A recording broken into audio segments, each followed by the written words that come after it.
ನಮ್ಮ ದಾವಣಗೆರೆ ನಿಯರೆಸ್ಟ್ ಇಲ್ಲಿ ಮಧ್ಯದಲ್ಲಿ ಸ್ಟೆಪ್ಸ್ ಇದೆ. 25-30 ಆಗುತ್ತೆ. ಮತ್ತೆ ಈ ತರ ನಡ್ಕೊಂಡು ಹೋಗ್ಬೇಡಿ, ಇದು ದೂರ ಆಗುತ್ತೆ. ಬೈಕ್ ಹೋಗಕ್ಕಷ್ಟೇ ಇದು ಚೆನ್ನಾಗಿದ್ದು. ಸಾರಥಿ ಬೆಟ್ಟದ ಮೇಲಿಂದ ಕಾಣಿಸ್ತಿದೆ ದೇವಸ್ಥಾನ ಇದೆ ನೋಡಿ. ಸೇತುವೆಯಿಂದ ಬಂದು ರೈಟಿಗೆ ತಿಳ್ಕೊಂಡು ಕೆಳಗಡೆ ಹೋಗ್ಬೇಕು. ಅದ್ರಕ್ಕೂ ಸ್ವಲ್ಪ ದೂರಕ್ಕೆ ಈ ತರ ಗುಂಡಿಗಳು ಇದಾವೆ. ಗೊತ್ತಿದ್ದರು ಕಮೆಂಟ್ ಮಾಡಿ. ಮೇ ಬಿ ಇಲ್ಲಿ ದೇವಸ್ಥಾನದ್ದು ಪ್ರಸಾದದ ವ್ಯವಸ್ಥೆ ಇರ್ಬೋದೇನೆ. ಇಲ್ಲೆಲ್ಲ ಬೈಕ್ ಎಲ್ಲ ಹೋಗುತ್ತೆ ಕಣ. ನಡಿಬೇಕು, ಟ್ರಕ್ ಮಾಡ್ಬೇಕಂದ್ರಿಗೆ ಈ ಕಡೆಯಿಂದ ಬರ್ಬೋದು. ಬೈಕಲ್ಲಿ ಹೋದ್ರೆ ಅಷ್ಟೊಂದು ಮಜಾ ಸಿಗಲ್ಲ ಈ ರೋಡಲ್ಲಿ. ತುದಿಗೆ ಬರೀ ದೇವಸ್ಥಾನ ಅಷ್ಟೇ ಇದೆ, ಹಿಂಗೆಲ್ಲ ಜಾಗ ಇಲ್ಲೇನೋ ಅಂತ ಅನ್ಸ್ತು. ನಾವು ಸಾರಥಿ ಬೆಟ್ಟಕ್ಕೆ ಹೋಗುವಾಗ ಈ ರೋಡಲ್ಲಿ ಬಂದ್ವಿ ಸೇತುವೆಯಿಂದ. ಈ ಸೇತುವೆಯಿಂದ ಹಿಂಗ್ ಹೋಗ್ಬಿಟ್ವಿ. ಈ ಕಡೆ ಹೋಗ್ಬೇಡಿ, ಈ ಸೇತುವೆ ಇದೆಲ್ಲ ಆ ಕಡೆಯಿಂದ ಬರೋದು ನಾವು. ಆ ಕಡೆಯಿಂದ ಬಂದಾಗ ಸೇತುವೆಯಿಂದ ಬಂದು ರೈಟಿಗೆ ತಿಳ್ಕೊಂಡು ಕೆಳಗಡೆ ಹೋಗ್ಬೇಕು.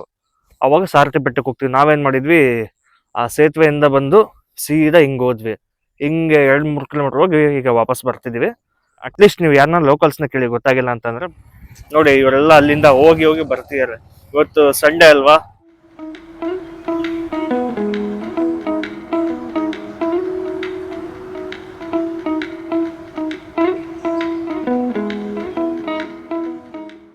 ಓ ಇದೆ ಅನ್ಸುತ್ತೆ, ಅಲ್ಲೆಲ್ಲ ಹೋಗ್ತಿದಾರೆ ನೋಡಲ್ಲಿ, ನಡ್ಕೊಂಡು ಹೋಗ್ತಿದ್ದಾರೆ. ಮತ್ತೆ ಈ ಕಡೆ ಹೋದ್ರೆ ಮತ್ತೆ ಬೇರೆ ಕಡೆಗೆ ಹೋಗ್ತೀವಿ. ಈ ಕಡೆಗೆ ಹೋದ್ರೆ ಬೈಕ್ ಹೋಗುತ್ತೆ ಅಂತ ನೋಡೋಣ. ಬಟ್ ಇನ್ನೊಂದು ಏನಂದ್ರೆ, ಆ ದೂರದಿಂದ ನೋಡಿದ್ರೆ ಸಾರಥಿ ಬೆಟ್ಟ ತುಂಬಾ ಹೈಟ್ ಅಲ್ಲಿ ಕಾಣಿಸ್ತಿತ್ತು. ಬಟ್ ಹತ್ರ ಬಂದಂಗೆ ಸ್ವಲ್ಪ ಹೈಟ್ ಕಮ್ಮಿ ಅನ್ಸಿದೆ. ಅಂದ್ರೆ ಈ ಊರೇನಾದ್ರೂ ಸ್ವಲ್ಪ ಎತ್ತರ ಪ್ರದೇಶದಲ್ಲಿ ಇದೆ ಅನ್ಸುತ್ತೆ ಇದು. ಇಲ್ಲೆಲ್ಲ ಬೈಕ್ ಎಲ್ಲ ಹೋಗುತ್ತೆ ಕಣ. ಇಲ್ಲಿ ತನಕ ಬೈಕಲ್ಲಿ ಬಂದಿದ್ದೀವಿ. ಬೈಕ್ನ ಅಲ್ಲಿ ದೇವಸ್ಥಾನ, ಸಣ್ಣ ದೇವಸ್ಥಾನ ಇದೆ ಇಲ್ಲಿ. ಬೈಕ್ನೆಲ್ಲ ಪಾರ್ಕಿಂಗ್ ಮಾಡಿದ್ದೀನಿ. ಈಗ ನಾವು ಪೂರ್ತಿ ಅಲ್ಲಿ ತನಕನೂ ಹೋಗ್ಬೋದಂತೆ. ಅಲ್ಲಿ ದೇವಸ್ಥಾನ ಕಾಣಿಸ್ತಿದೆಯಲ್ಲ, ಮೇನ್ ಅದೇ ಪೀಕ್ ಪಾಯಿಂಟ್ ಇದು ಸಾರಥಿ ಬೆಟ್ಟದ್ದು. ಅಲ್ಲಿ ತನಕನೂ ಬೈಕ್ ಹೋಗುತ್ತೆ. ಬಟ್ ನಾವು ಕೆಳಗೆ ಬೈಕ್ ಬಿಡೋಣ ಅಂತಿದ್ವಿ. ಬೇಡ, ಇನ್ನೂ ಸ್ವಲ್ಪ ದೂರ ಹೋಗೋಣ ಅಂತೇಳಿ ಮೇಲ್ ತನಕ ಬಂದ್ವಿ. ಸಾಕು ಇಲ್ಲಿ ತನಕ. ಯಾಕಂದ್ರೆ ಬೈಕಲ್ಲಿ ನಿಲ್ಸಿದ್ದೀವಿ. ಯಾಕಂದ್ರೆ ಬೈಕಲ್ಲಿ ಹೋದ್ರೆ ಅಷ್ಟೊಂದು ಮಜಾ ಸಿಗಲ್ಲ ಈ ರೋಡಲ್ಲಿ. ಯಾಕಂದ್ರೆ ಎಲ್ಲ ಕಡೆ ಕವರ್ ಮಾಡೋಕ್ಕಾಗಲ್ಲ, ಹಿಂಗೆ ವೀಡಿಯೋಸ್ ಮಾಡೋಕ್ಕಾಗಲಿ. ಒಳ್ಳೊಳ್ಳೆ ಸೀನ್ಸ್ ಇದೆ. ಮತ್ತೆ ಇಲ್ಲಿ ಬನ್ನಿ, ಇಲ್ಲಿ ತೋರಿಸ್ತೀನಿ. ಇಲ್ಲಿ ಚೆನ್ನಾಗಿದೆ. ಇಲ್ಲಿ ನನ್ನ ಹಿಂದ್ಗಡೆಗೆ ಎಷ್ಟು ಚೆನ್ನಾಗಿ ಕಾಣಿಸ್ತಿದೆ ಇಲ್ಲೆಲ್ಲ.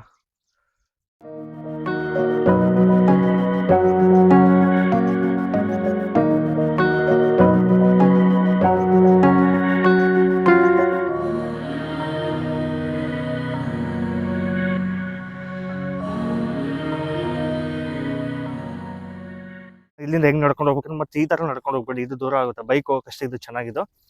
ಬಟ್ ಇಲ್ಲಿ ಮಧ್ಯದಲ್ಲಿ ಸ್ಟೆಪ್ಸ್ ಇದೆ, ಈ ಕಡೆ ಕಾಣಿಸ್ತಿದೆ. ತೋರಿಸ್ತೀನಿ ಈಗ ಹತ್ಕೊಂಡು ಹೋಗೋದು.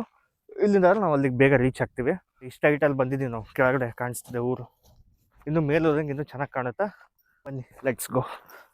ಇಲ್ಲಿಂದ ಟ್ರಕ್ಕಿಂಗ್ ಸ್ಟಾರ್ಟು. ಟ್ರಕ್ಕಿಂಗಲ್ಲಿ ತುಂಬ ಏನಿಲ್ಲ, ಒಂದು ಸ್ವಲ್ಪ ದೂರ ಅಷ್ಟೇ. ನೋಡಿ, ಇಷ್ಟ ಹೈಟಲ್ಲಿ ಹತ್ಬೇಕಷ್ಟೇ, ಇನ್ನೇನು. ಯಾಕಂದ್ರೆ ಅರ್ಧ ಭಾಗ ಬೈಕಲ್ಲಿ ಬಂದಿದ್ದೀವಿ ನಾವು. ನಾನು ಮತ್ತು ನನ್ನ ತಮ್ಮ ಬಂದಿದ್ದೀವಿ.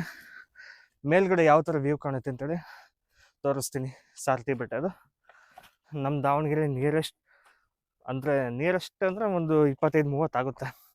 ಯಾಕಂದ್ರೆ ಸಾರಥಿ ಕುರುಬಳ್ಳಿ ತನಕ ಒಂದು 20 ಕಿಲೋಮೀಟ್ರ್ ಆಗುತ್ತೆ. ಒಳಗೆ 7-8 ಕಿಲೋಮೀಟ್ರ್ ಬರ್ಬೇಕು ನಾವು. ಮೇನು ಹೊಸಪೇಟೆ ಹರಿಹರ ರೋಡ್ ಇದೆಯಲ್ಲ, ಅಲ್ಲಿಂದ ನಾವು ಹೆಚ್ಚು ಕಮ್ಮಿ ಒಂದು 7-8 ಕಿಲೋಮೀಟ್ರ್ ಬಂದ್ವಲ್ಲ. ಜಾಸ್ತಿನೇ ಬಂದಿದ್ದೀವಿ. ಯಾಕಂದ್ರೆ ಸುತ್ತಾಡ್ಕೊಂಡ್ ಬಂದ್ವಲ್ಲಪ್ಪ. ಒಂಥರ ಸ್ಟೆಪ್ಸ್ ಥರ ಚೆನ್ನಾಗಿ ಮಾಡಿದ್ದಾರೆ ನೋಡಿ.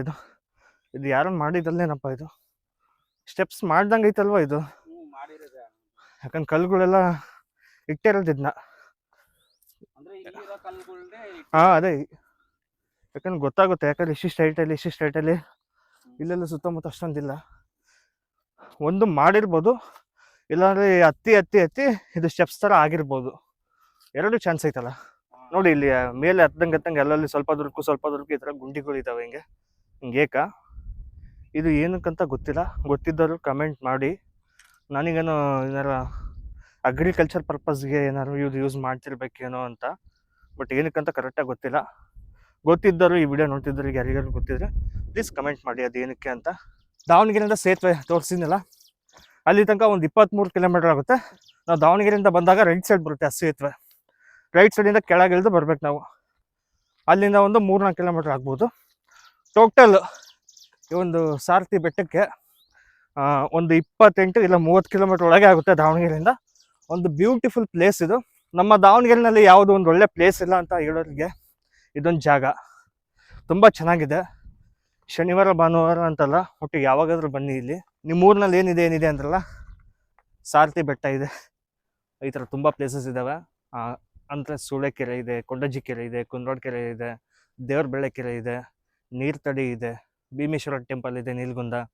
ಮತ್ತು ಇದೊಂದು ಸಾರಥಿ ಬೆಟ್ಟ, ಹರಿಹರ ಬ್ರಿಡ್ಜ್, ಹರಿಹರ ದೊಡೆ, ಹರಿಹರೇಶ್ವರ ಟೆಂಪಲ್ಲು, ಸಂತೆಬೆನ್ನೂರು ಪುಷ್ಕರಣಿ, ಈ ಥರ ತುಂಬ ಪ್ಲೇಸಸ್ ಇದ್ದಾವೆ. ಇದರಲ್ಲಿ ಆಲ್ಮೋಸ್ಟ್ ನಾನು ಒಂದು 70% ಕವರ್ ಮಾಡಿದ್ದೀನಿ.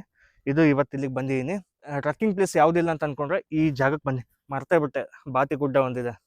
ಈ ಒಂದು ಜಾಗ ಟ್ರಕ್ಕಿಂಗ್ ಮಾಡೋದಕ್ಕೆ ತುಂಬ ಚೆನ್ನಾಗಿದೆ. ತುಂಬ ಜಾಸ್ತಿನೇ ಇಲ್ಲ, ತುಂಬ ಕಮ್ಮಿನೇ ಇಲ್ಲ.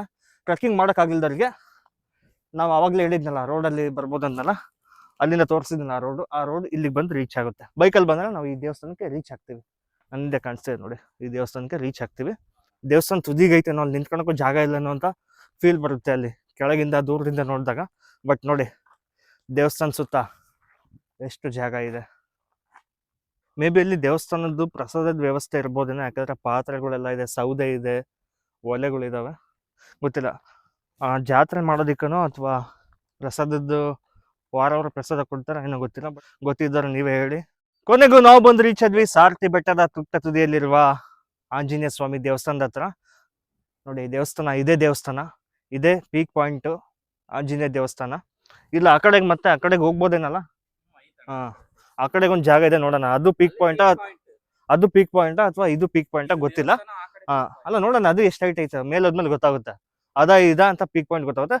ಬಟ್ ಸಾರಥಿ ಬೆಟ್ಟದ ಮೇಲಿಂದ ಕಾಣಿಸ್ತಿದ್ದ ದೇವಸ್ಥಾನ ಇದೆ ನೋಡಿ, ಆಂಜನೇಯ ಸ್ವಾಮಿ ದೇವಸ್ಥಾನ.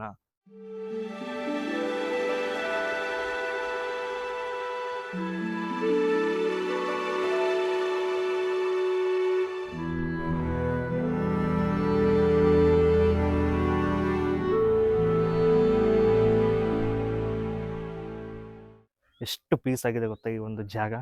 ಹೆಂಗಸ್ತಿದೆ ನಿನಗೆ? ತುಂಬಾ ಚೆನ್ನಾಗೈತಣ್ಣ. ವರ್ತೆಡ್ ದಾವಣಗೆರೆಯಿಂದ ಬರೋದಿಲ್ಲ. ಕೇವಲ ಒಂದು 28 ಅಲ್ಲಪ್ಪ, ಒಂದು 30 ಅನ್ಕೊಂಬಿಡಿ. 30 ಕಿಲೋಮೀಟ್ರಲ್ಲಿ ದಾವಣಗೆರೆಯಿಂದ ಇಂಥ ಒಂದು ಬ್ಯೂಟಿಫುಲ್ ಪ್ಲೇಸ್ ಇದೆ ಅಂದರೆ ನಂಬಕ್ಕಾಗ್ತಿಲ್ಲ. ತುಂಬ ಚೆನ್ನಾಗಿದೆ. ನೀವು ಸಹ ಒಮ್ಮೆ ಬನ್ನಿ ಇಲ್ಲಿಗೆ. ಭಾಳ ಅಂದರೆ ಭಾಳ ಚೆನ್ನಾಗೈತೆ. ಬಟ್ ನಾನು ಪ್ರತಿ ಕಡೆ ಹೇಳೋದು ಒಂದೇ, ಎಲ್ಲೇ ಬನ್ನಿ ಏನೇ ಹೋಗಿ ಪ್ಲಾಸ್ಟಿಕ್ ಐಟಮ್ಸ್ನ ತೊಗೊಂಬರ್ಬೇಡಿ. ತೊಗೊಂಬಂದ್ರೆ ನೀವೇ ತೊಗೊಂಡೋಗಿ. ಬಾಟಲ್ಸ್ನ ಕವರ್ಸ್ನ ಹೋಗ್ಬೇಡಿ. ಈ ಥರ ಕೆಲಸ ಮಾಡಬೇಡಿ. ಅದು ನಿಮಗೆ ಇವತ್ತು ನೀವು ಏನೇ ಮಾಡಿದರೂ ಕೂಡ ಅದು ನಿಮಗೆ ಒಂದಿನ ಕರ್ಮ ಅನ್ನೋದು ವಾಪಸ್ ಬಂದೇ ಬರುತ್ತೆ. ಆ ಥರ ಕೆಲಸ ಮಾಡಬೇಡಿ. ಚೆನ್ನಾಗಿರೋ ಜಾಗಗಳನ್ನ ಚೆನ್ನಾಗೇ ಇಡಿ. ನಾನು ಮೊನ್ನೆ ಹೊರನಾಡಿಂದ ಟ್ರಕ್ಕಿಂಗ್ ವೀಡಿಯೋ ಹಾಕಿದಾಗ, ಹೊಸ ಜಾಗ ಎಕ್ಸ್ಪ್ಲೋರ್ ಮಾಡಿ ಹಾಕಿದಾಗ ಅಲ್ಲಿ ನೆಗೆಟಿವ್ ಕಮೆಂಟ್ಸ್ ತುಂಬ ಬಂತು. ಈಗ ಚೆನ್ನಾಗಿದೆ, ನೀವು ವೀಡಿಯೋ ಹಾಕಿದ್ಮೇಲೆ ಎಲ್ಲ ಬಂದು ಹಾಳು ಮಾಡಿರ್ತಾರೆ ಹಂಗೆ ಹಿಂಗೆ ಅಂತೇಳಿ. ಹಂಗೆ ನೋಡ್ತಾರೆ ಎಷ್ಟೊಂದು ಜಾಗಗಳು ನೀವೆಲ್ಲ ಹಂಗಂತಾರೆ. ಅವ್ರದ್ದು ಪ್ರೊಫೈಲ್ಸ್ ಹೋಗಿ ನೋಡಿದರೆ ಅವರು ಊರೆಲ್ಲ ಸುತ್ತಾಕಿ ವೀಡಿಯೋಗಳನ್ನ ಪೋಸ್ಟ್ಗಳನ್ನ ಹಾಕಿದ್ದಾರೆ. ಅಂದರೆ ಮತ್ತು ಅಲ್ಲೆಲ್ಲ ಓಪನ್ ಇರೋ ಜಾಗ ಮಾತ್ರ ಏನಾರು ಮಾಡ್ಬೋದಂತೆ, ಹೊಸ ಜಾಗಗಳನ್ನ ಮಾತ್ರ ಏನೂ ಮಾಡಬಾರ್ದಂತೆ ಅವ್ರ ಲೆಕ್ಕ. ಸೊ ಅದು ಅಲ್ಲ, ಎಲ್ಲೇ ಹೋಗಿ ಕ್ಲೋಸ್ ಆಗಿರಲಿ, ಓಪನ್ ಆಗಿರಲಿ, ಹೊಸ ಜಾಗ ಆಗಲಿ, ಯಾವುದೇ ಆಗಲಿ, ಆದಷ್ಟು ಜಾಗದಲ್ಲಿ ಹಾಳು ಮಾಡೋಕ್ಕೆ ಹೋಗಬೇಡಿ. ನಾನು ಅದನ್ನೇ ಹೇಳೋದು. ಅಲ್ಲೂ ಕೂಡ ಅದನ್ನೇ ಹೇಳಿದ್ದೀನಿ. ಬಟ್ ಆ ವಿಡಿಯೋ ಇನ್ನೂ ಪೋಸ್ಟ್ ಮಾಡಿಲ್ಲ. ಸೊ ಅದು ನೋಡ್ದೇನೆ ಅವರು ಇನ್ನೂ ಸುಮ್ಮನೆ ಕಮೆಂಟ್ಸ್ ಹಾಕ್ತಿರೋ. ನಾನು ಯಾವುದಕ್ಕೂ ತಲೆ ಕೆಡ್ಸ್ಕೊಳ್ಳ. I don't care. ಯಾಕೆಂದರೆ ನಾನು ಹೊಸ ಜಾಗಗಳನ್ನ ಎಕ್ಸ್ಪ್ಲೋರ್ ಮಾಡಬೇಕು, 4 ಜನಕ್ಕೆ ತೋರಿಸ್ಬೇಕು. ಕೆಲವ್ರಿಗೆ ಹೋಗೋಕ್ಕಾಗುತ್ತೆ, ಕೆಲವ್ರಿಗೆ ಹೋಗೋಕ್ಕಾಗಲ್ಲ. ನಾನು ವೀಡಿಯೋಸ್ ಆದರೂ ನೋಡಲಿ ಅಂತ ನಮ್ಮದು ಒಂದು ಅಷ್ಟೇ ಉದ್ದೇಶ.